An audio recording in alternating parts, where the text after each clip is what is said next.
Good evening, everyone, and welcome to the 7. I'm Lori Tucker in for Bo Williams tonight. Let's get a look at the Big 7 stories right now. Topping the list, well, East Tennessee has seen rain all day. It's been windy, but it's not as windy right now. Still, there are quite a few outages in the area. You're looking at the outage map for Fort Loudon Electric. There are around 2,000 outages in that coverage area right now.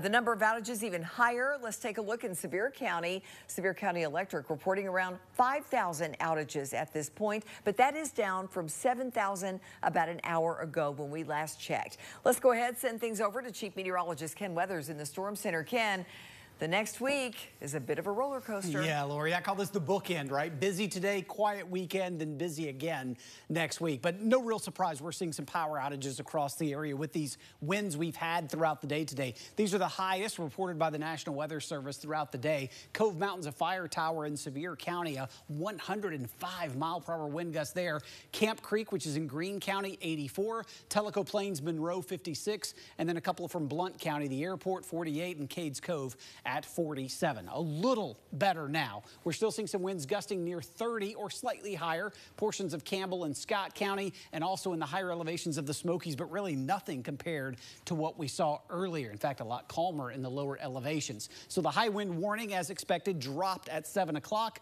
but everybody stays under a wind advisory through tomorrow morning. And basically that means sustained winds 20 to 35 miles per hour. And then an occasional higher gust. So not nearly as windy, but still on the breezy side out there overnight tonight. And it's going to be chilly. Temperatures fall back in the 20s most areas. The good news is rain has moved out most areas or is starting to. And the winds are going to dry up the pavement, so no freezing or frozen roads first thing tomorrow morning. Through the day tomorrow morning, clouds, some afternoon sunshine, but cold. 42, going to feel more like low 30s out there. But this isn't the Arctic air, Lori. That's next week. More on the timing and impacts of that coming up. Oh, boy. All right, Ken, thank you. And with winter weather on the way, it is a good time right now to download our free weather app. You can check the radar. It will send you alerts when bad weather is in your area. Stay up to date with the latest weather updates on our WATE 6 weather app. To get it, just search for Knoxville weather in the Apple Store or Google Play. Our Big 7 story list continues with the Knoxville Fire Department's tips to prevent hypothermia. It's a concern with colder weather approaching and that chance of snow Ken is talking about. So important to protect yourself from the elements if you plan to spend some time outside. Long exposure to cold weather, water, windy environments can lead to hypothermia, a condition that is tough to notice until it's too late. You can also develop hypothermia indoors, especially if the temperature drops too low or your power goes out.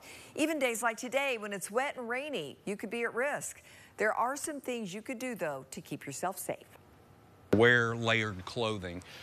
We have heard myths in the past about how you lose heat out through your head, and yes, you do lose heat through your head, but it's all over your body. You don't want exposed skin when it's cold. You also don't want wet clothing, so if you're out in the rain and you come back inside and you don't have electricity for some reason and your home's cold, you can become hypothermic, so you want to remove that wet clothing. And one of the biggest things is you want to stay dry and stay out of the wind. The first symptom of hypothermia is shivering. As it progresses, it can lead to slurred speech, clumsiness, drowsiness, confusion, and a loss of consciousness. Next week, the city will be opening its overnight warming centers to help people. 4 local churches have partnered with the Knox County Office of Housing Stability. It'll open the doors for those without a warm place to sleep. More volunteers are needed in South and East Knoxville next week, and maybe longer, depending on the weather. If you're able to help out and volunteer to do things like hand out meals and set up cots, you're asked to call 211. That's the Community Services Hotline. You can also help by donating supplies to the effort. Here's a list of what is needed. New or used sleeping bags, bedding, especially comforters, and scrubs of all sizes. New toiletries, socks, and underwear are also on this list. To donate, you're asked to call CARM at 865-673-6540. And again, to volunteer, you need to call 211. Don't forget about your pets and other animals that stay outside. Make sure they have a shelter to shield themselves from wind, rain, and snow. They'll also need bedding to keep up their body temperature, and make sure they have fresh water. Experts say it's so important to periodically check on them as well. And remember to protect your plants from freezing weather. Drape a sheet, towel, or blanket over them to hold in the warmth. Add mulch or place jugs of warm water around the plant at night. If you can, the best protection is to bring weather-threatened plants inside. A shed or basement also works well for plant protection when the temperature drops. TDOT is preparing for the winter weather as well. That is our next big story at 7. Let's take a look. TDOT will delay salting if rain is expected right before those cold temperatures.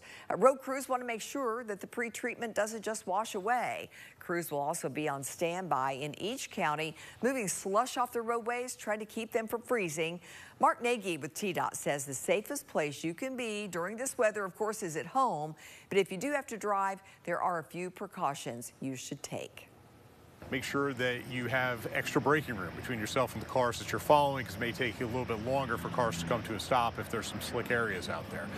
If you're going to be driving on those bridges, those overpasses, those on and off ramps, go a little bit slower, because those are the areas that can get especially slick. Filling up your car with gas this weekend is another good idea. You don't want to be stranded on the side of the road when these colder temperatures hit. Next in our Big 7, AAA provides driver safety tips. They say if you have to get out and drive in these upcoming conditions, safety does need to be your top priority. Always drive at a safe speed so you can see clearly. Compensate for reduced traction when following other vehicles. Avoid braking on ice. It's tempting, but the better move is to brake before you reach that ice patch and let the anti-lock brakes do their job. You also want to watch for surfaces that freeze sooner than the regular road does. So bridges and overpasses, because there is that cold air below them, they do tend to get icy before the rest of the road does. Now, another reminder, if you have an electric car, be aware the cold can affect the range you can get out of your vehicle. So know where the charging stations are and make sure your car is fully charged before you leave home. Next on our Big 7 list tonight, a Knoxville woman now learning her fate after she was found guilty of shooting another woman, leading to that woman's death. Kaisha Dalton has been sentenced to 16 years in prison in connection with the July 2022 shooting. As we told you, Dalton had been in an argument with her ex-boyfriend when things turned physical. The ex apparently ripped off Dalton's wig and took her phone before driving away. Dalton chased him and tried to box him in. Ultimately, Dalton fired a handgun at her ex's car, but she did not hit him. She hit a passenger, 35-year-old Tianja Duff. Duff was rushed to the hospital but died shortly after she arrived.